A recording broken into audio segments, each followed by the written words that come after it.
अस्सलाम वालेकुम वरहमतुल्लाहि वबरकातुहू। मैं वाजिद रहमान एडवोकेट। आज हम सीआरपीसी को स्टार्ट करेंगे सेक्शन 1 से लेकर लास्ट तक। जो भी इम्पोर्टेंट सेक्शन है, जो भी प्रोसीजर में यूज़ होते हैं, वो हम सिर्फ आप लोगों के साथ शेयर करेंगे। नंबर फर्स्ट जो है सेक्शन फर्स्ट, इसमें यह है कि ये कब इन्फोर्स होता है सीआरपीसी 1898 में। और से इसके बाद सेकंड जो है वो डिफिनीशन है, और इस तरह 3 और 4 भी इम्पोर्टेंट नहीं है। सेक्शन 6 से स्टार्ट करेंगे classes of criminal courts and magistrate. Besides the high court and the court constituted under any law other than this court for the time being in force there shall be 2 class of criminal courts in Pakistan. Pakistan में 2 किस्म के courts हैं। First जो है court of session, second जो है court of magistrate. Court of their court of magistrate जो है और फिर 3 किस्म पर इसको डिवाइड किया गया है। फर्स्ट जो है magistrate of the first class, second जो है magistrate of the second class, and third magistrate of the third class. इसके बाद हम सेक्शन 31 जो मजिस्ट्रेट के 32 जो मजिस्ट्रेट के पावर्स हैं। First, court of magistrate of the first class. First class के पास कौन से पावर्स हैं? Imprisonment for a term not exceeding 3 years including such solitary confinement as is authorized by law.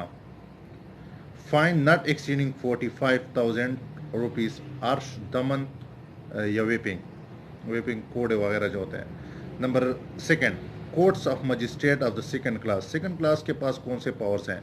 Imprisonment for a term not exceeding 1 year including such solitary confinement as is authorized by law. Number C, court of magistrate of the third class. Fine not exceeding 15,000 rupees, imprisonment for a term not exceeding 1 month. Fine not exceeding 50 rupees. The court of any magistrate may pass any lawful sentence combining any of the sentences which it is authorized by law to pass. अब हम justice of peace को explain करेंगे। Section 22, justice of the peace for the mofussil. ये जो है justice of peace जो होता है वो सेशन जज होता है, और सेशन जज के पास ये पावर्स होते हैं। Justice of peace for the mofussil, section 22, provincial government so far as regards the territories subject to its administration may by notification in the official gazette में इसकी नोटिफिकेशन की जाती है, appoint such person resident within Pakistan not being the subject of any foreign state और foreign state का शहरी ना हो, as it thinks fit to be justice of the peace within and for the local area mentioned in such notification. Justice of peace जो होता है वो अक्सर कोर्ट्स में ये होता है कि पुलिस जब आपकी एफआईआर दर्ज ना करता हो तो आप सेशन जज को 22A का एप्लीकेशन देते हैं कि पुलिस को डायरेक्शन करे, सीचो साहब को डायरेक्शन करे कि मेरी एफआईआर दर्ज करे, क्योंकि मेरा जो कंप्लेंट है वो जेन्युइन है, मेरे साथ ये ज़्यादती हुई है। आप अपने एप्लीकेशन में वो लिखेंगे। उसके बाद उस पर प्रॉपर आर्गूमेंट्स होती है, कोर्ट देखेगी कि आया उसका से बनता है या नहीं बनता है। जब बनता है तो कोर्ट ऑर्डर करती है और एसएचओ को डायरेक्शन करती है कि अंडर 22A आप उसकी एफआईआर दर्ज करें। अब हम देखेंगे कि उसके पास बाईसे में जस्टिस ऑफ पीस के पास कौन से पावर हैं। Powers of justice of the peace. A justice of the peace for any local area shall, for the purpose of making an arrest within such area,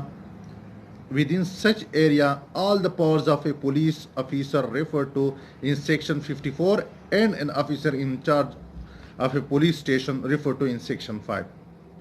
police के पास जो भी powers है under section 54 CRPC और 55, वो सारे के सारे justice of peace को शिफ्ट हो जाते हैं, ट्रांसफर हो जाते हैं।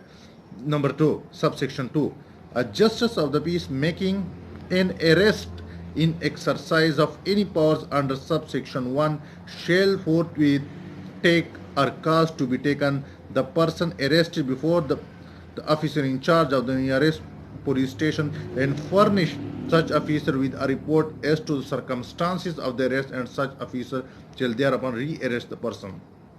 कि वो पुलिस के जस्टिस ऑफ पीस के डायरेक्शन से पुलिस ऑफिसर जो पुलिस इंचार्ज होता है वो किसी शख्स को अरेस्ट भी कर सकते हैं.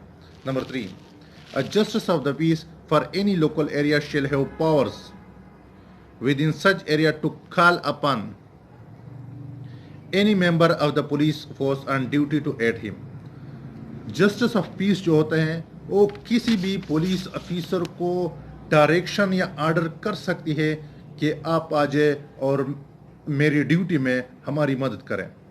इसमें सब सेक्शन 3A जो है, in taking or preventing the escape of any person who has participated in the commission of any cognizable offence or against whom a reasonable complaint has been made or credible information has been received or a reasonable suspicion exists of his having so participated. अगर कोई शख्स किसी commission of any cognizable offence में मुलविस हो या उसका शक हो कि वो ये क्राइम कमिट करने जा रहा है, तो कोर्ट किसी पुलिस ऑफिसर को ये डायरेक्शन दे सकती कि इसको गिरफ्तार करे या इस पे कार्रवाई करे. Number B, in the prevention of crime in general and in particular in the prevention of a breach of the peace. अगर breach of peace को वायलेट कर रहा हो तो उसको तो ये डायरेक्शन भी पुलिस को कर सकते हैं, आप इसको प्रिवेंट करें. Disturbance of public tranquillity, disturbance of the public tranquillity. Subsection 4, where a member of the police force on duty has been called upon to render aid under subsection 3, such call shall be deemed to have been made by a competent authority. Number 5, a justice of the peace for any local area may, in accordance with such rules as may be made by the provincial government generally. Number B, ये provincial government जो है वो अपने gazette में इसको शाया करेगी कि जस्टिस ऑफ पीस के पास कौन से एरिया है और कौन से पावर्स हैं. A, issue a certificate as to the identity of any person residing within such area. वो सर्टिफिकेट इशू कर सकती है किसी शख्स के लिए कि वो इस एरिया में रह रहा है या उसका शहरी है. वेरीफाई एनी डॉक्यूमेंट, और किसी भी डॉक्यूमेंट को वेरीफाई कर सकती है brought before him by any such person, कोई भी शख्स हो.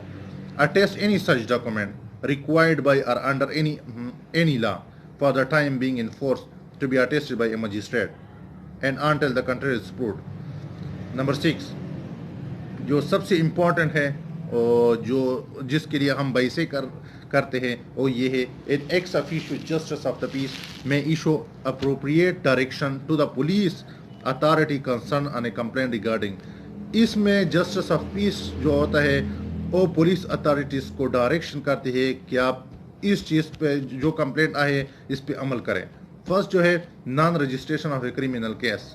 जब पुलिस क्रिमिनल केस को रजिस्टर ना कर रहा हो तो पुलिस उसको तो जस्टिस ऑफ पीस उसको डायरेक्शन दे सकती है कि आप उसका FIR दर्ज करें, क्योंकि ये कॉग्निजेबल ऑफेंस है और ये जेन्युइन केस है, इसलिए इसको FIR को दर्ज करें क्योंकि उसका ये हक बनता है.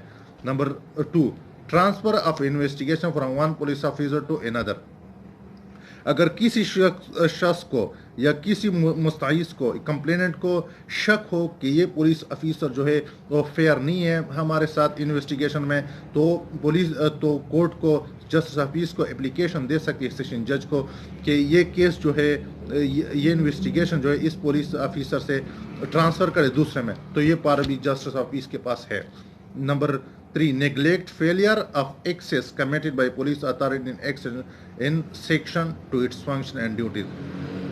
अगर वो पुलिस ऑफिसर नेग्लेक्ट कर रहा हो या फेल हो रहा हो excess committed by police authority, उसके पास जो पावर्स है उससे अगर वो एक्सेस कर रहा हो तो उसके खिलाफ भी आप बाईसे का एप्लीकेशन कर सकते हैं.